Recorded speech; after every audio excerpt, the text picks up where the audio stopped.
Hello, children. How are you all? Today, we'll know about a poem, After Apple Picking, written by Robert Frost. Let's know about Robert Frost and his important poetical works. Robert Lee Frost was a famous American poet.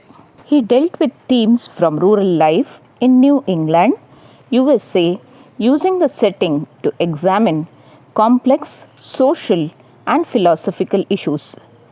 His important poetical works are Of Boy's Will in 1913, North of Boston 1914, Mountain Interval 1916, New Hampshire in 1923, Collected Poems in 1930, A Further Range in 1936, and A Witness Tree in 1942.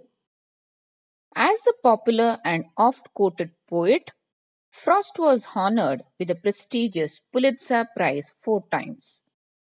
His poetry is largely traditional in terms of meter and exudes lyrical grace.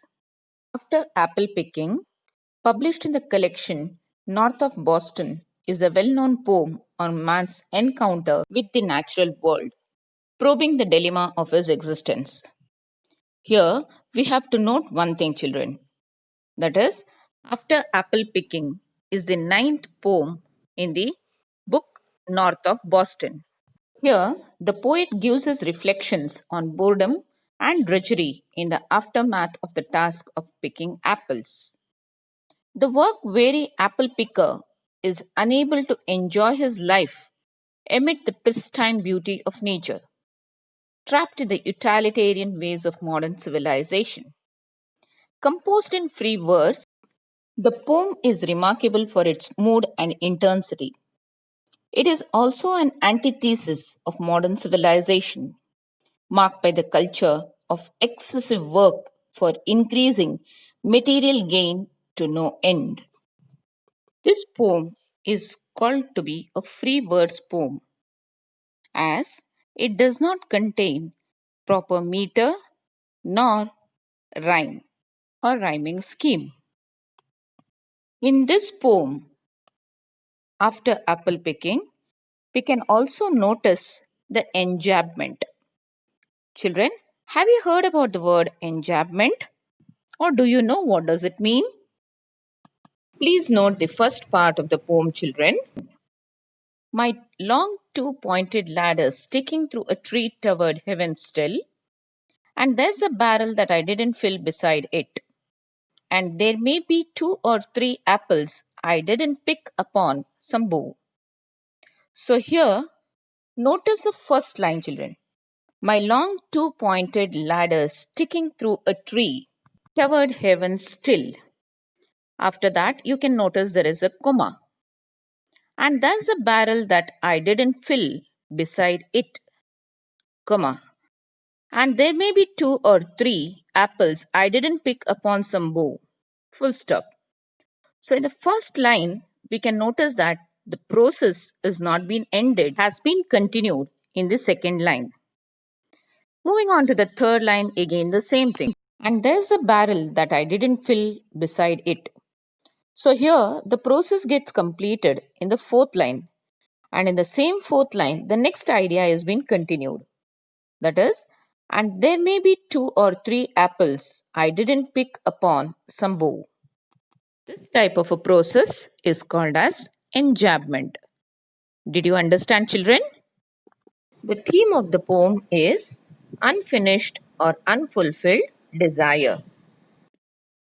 Now, we'll move on towards the poem recitation of the first paragraph. My long two-pointed ladder sticking through a tree towered heaven still, and there's a barrel that I didn't fill beside it. And there may be 2 or 3 apples I didn't pick upon some bough, but I am done with the apple picking now. 2 new words which we come across in this 4 lines. First one, barrel, which means a large round container made of wood or metal. And second one, stick through, opening up against the tree. Poet in this first part of the poem says that a ladder has been placed sticking through a tree facing heaven to pluck the apples from the tree. A barrel has been kept to drop the plucked apples, but still there may be two or three apples left in the bow. So, do you know what do we mean by bow? Bow refers to the branches of the tree.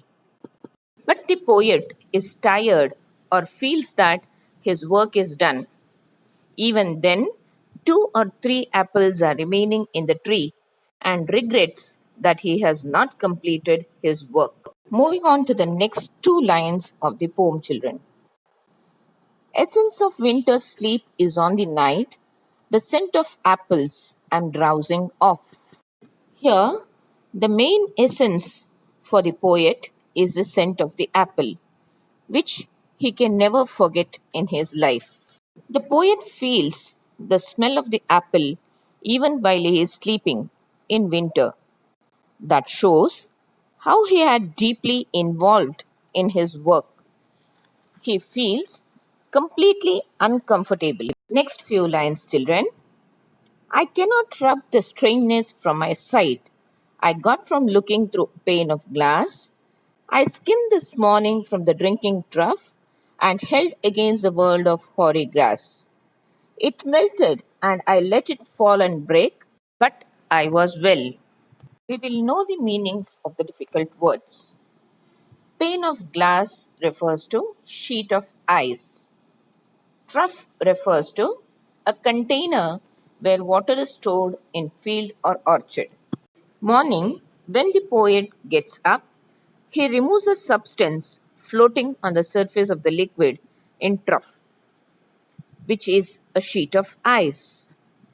As I have already said, you children, trough is a container where water is stored in field or orchard. As it was winter season, the water in the trough had converted into a sheet of ice, which the poet picks the pane of glass. He tries to see through the sheet of ice and finds everything strange. The same strangeness he was not able to remove from his sight. Held against the world of hoary grass, it melted and I let it fall and break. But I was well. Difficult word which we come across is hoary, which means snowy, covered with ice. The poet held the pane of glass and sees the grass which is completely covered with the ice. The pane of glass which was in his hand started melting, let it fall and break. He was feeling well. We will continue the next part of the poem in the next class, children. Assignment of the day. First one, after apple picking is published in dash. Second one, theme of the poem is dash. And third one, main essence is dash. Complete your assignment, children, and meet you in the next class. Thank you.